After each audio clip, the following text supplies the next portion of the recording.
मेरा नाम हेमलाल धुर्वे है और मैं फ़िलहाल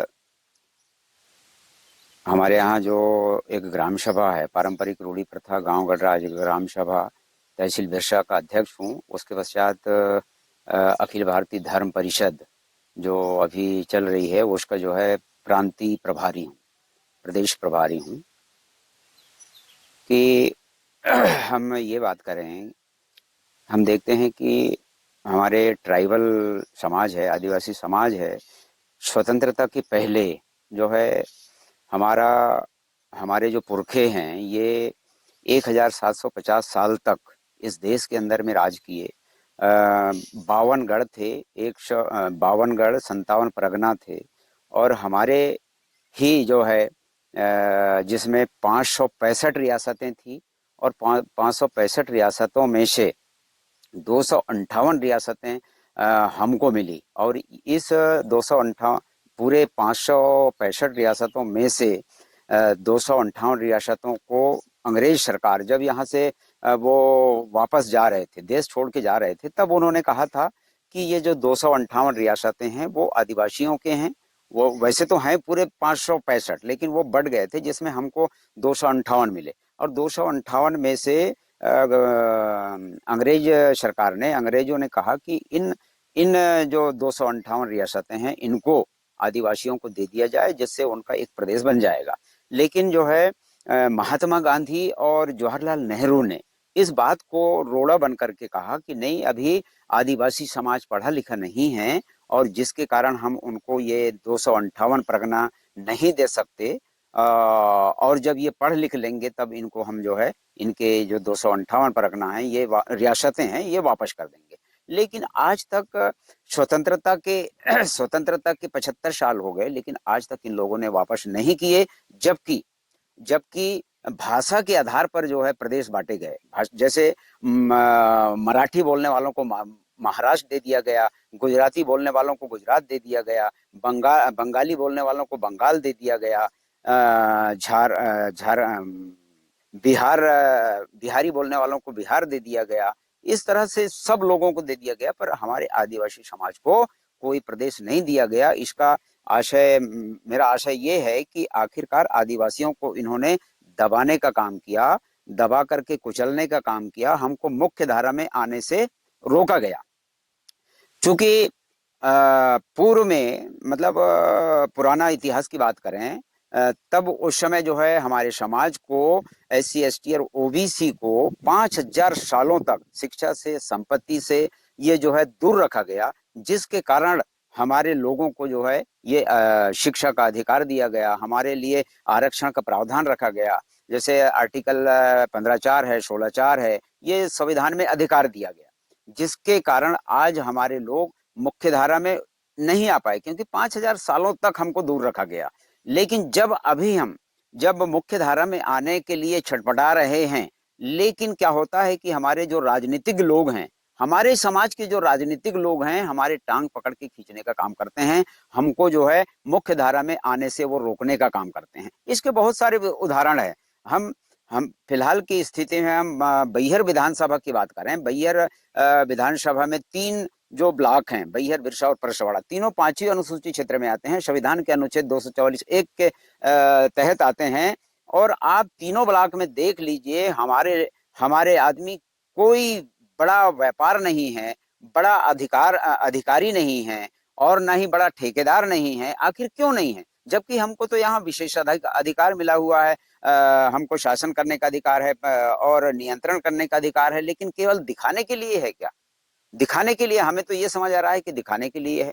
जबकि हमारे समाज के लोग ऐसा नहीं कि ये राजनीति नहीं जानते हैं, क्योंकि वो तो 1750 साल तक इन्होंने देश में राज किया, राजवाड़ा की तरह। क्योंकि आपको पता है कि किसी भी देश को चलाने के लिए 4 प्रकार से चलाया जाता है। एक प्रजातंत्र के माध्यम से, दूसरा राजतंत्र के माध्यम से, तीसरा पूंजीपतियों के माध्यम से, चौथा तानाशाही के माध्यम से। तो मुझे ऐसा अभी मालूम पड़ रहा है कि हमारा देश पूंजीपति और तानाशाही की दोनों के बीच में चल रहा है। हम बिल्कुल भी स्वतंत्र आज भी नहीं हो पाए हैं, ये चीज। दूसरी बात यह है कि हमारे जो समाज के जो लोग हैं, शिक्षा हासिल करने के बाद वो नौकरी तो किए, लेकिन नौकरी करने के बाद वो केवल नौकरी और परिवार में सीमित रह गए। वो समाज में काम करने के लिए कोसों दूर हो गए, जिसके कारण हमारा आदमी मुख्य धारा में नहीं आ पाया और परिवार परिवार और खुद अपने परिवार को पालने में रह गए और अपनी नौकरी करने में रह गए और वे समाज में आके काम नहीं किए, जिसको कहते हैं पे बैक टू सोसाइटी और गो बैक टू सोसाइटी,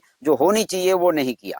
तो हमारा कहना ये है कि आज की स्थिति में हम देख रहे हैं कि हमारे समाज के चाहे युवा हो, चाहे हमारे पूर्व के जो पीढ़ी हो, उन्होंने जो है व्यापार का काम नहीं किया और व्यापार का काम नहीं करने के कारण जो है आज हमारी स्थिति जो है बिल्कुल दयनीय स्थिति बनी हुई है। जब उस समय हमारे लोग जो है राजा हुआ करते थे, तब आज जो है राजा के जगह जो है रंक कैसे हो गए, और रंक होने का कारण तो मैं ये समझता हूं कि हमारे जो अधिकार हैं, इस अधिकार को इन लोगों ने, जिन लोगों ने प्रशासन किया, इन लोगों ने हमारे सामने नहीं रखा और हमको समझने का मौका नहीं दिया, जिसके कारण हमारे लोग राजा से रंग बन गए। हमारे आज भी बड़े बड़े किले हैं, बड़े बड़े राजा महाराजाओं के किले आज भी स्थापित हैं, आज भी खड़े हैं, लेकिन हम देख रहे हैं कि हमारे राजा महाराजा शंकर शाह रघुनाथ शाह को जो है बंदूक तोप के मुंह में बांध करके उड़ा दिया जाता है कि आगे हमारा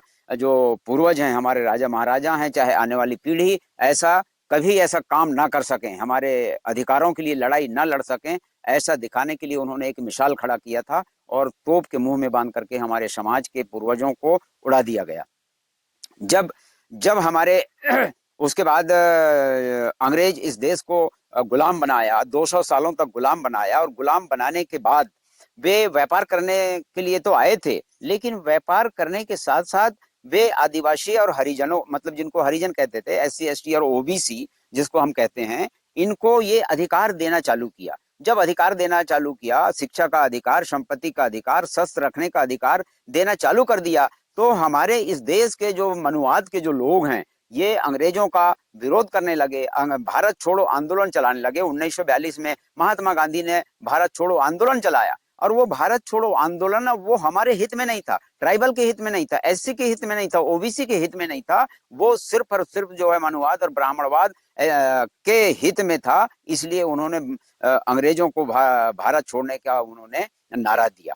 आप जानते हैं, सब जानते हैं कि लॉर्ड मैकाले जो है अंग्रेजी शिक्षा के जनक थे। अगर वो नहीं होते तो इस भारत देश में अंग्रेजी शिक्षा नहीं होती, और उनके कारण ही हमारे लोग जो है अंग्रेजी पढ़ना चालू किए, और आज बिना अंग्रेजी के आप कुछ नहीं कर सकते हैं, वो स्थापित करके गए हैं।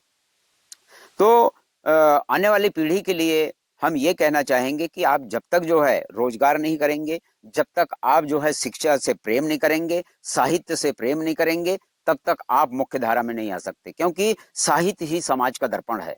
और जब तक जो है साहित्य से प्रेम करेंगे, साहित्य की भूख आपको जागेगी, युवा को जागेगी, युवतियों को जागेगी साहित्य की भूख, और आप जब पढ़ेंगे लिखेंगे तभी जो है आप उस मुकाम पर पहुंच पाएंगे। और आपको व्यापार भी करना है, क्योंकि हम देखते हैं कि यहाँ हमारे छत्तीसगढ़ में KR शाह जी हैं, जो आदिवासी सत्ता के संपादक हैं। वे अपने पत्रिका में लिखा करते हैं, पढ़ोगे तो जानोगे और जानोगे तो मानोगे। क्योंकि जब तक हमारा आदमी पढ़ेगा नहीं, हमारा समाज का युवा साथी पढ़ेगा नहीं, तब तक जो है आप विकास नहीं कर सकते, और न ही आने वाली पीढ़ी को आप मार्गदर्शन नहीं दे सकते। इसलिए हमको अधिक से अधिक जो है शिक्षा अध्ययन करना है। शिक्षा अध्ययन करने के बाद हमें जो संवैधानिक अधिकार मिले हुए हैं, उस संवैधानिक अधिकारों को अपने को लेना पड़ेगा, और लेने से अगर नहीं मिल रहा है तो अपने को छीनना पड़ेगा। क्योंकि अधिकार को छीनने में कोई बुराई नहीं है, क्योंकि जो अर्थशास्त्री कौटिल्य ने कहा था कि आपका जो अधिकार है उसको छीनना पड़ेगा, तब आपको अधिकार मिल पाएगा, और उस अधिकार के तहत आपको उस मार्ग में चलना पड़ेगा, तब आपको जो आपका जो टारगेट है, आपका जो लक्ष्य है वो मिल पाएगा। अन्यथा आपका जो लक्ष्य हो, चाहे आपका संवैधानिक अधिकार हो, वो भी नहीं मिल पाएगा जब तक आप जागेंगे नहीं।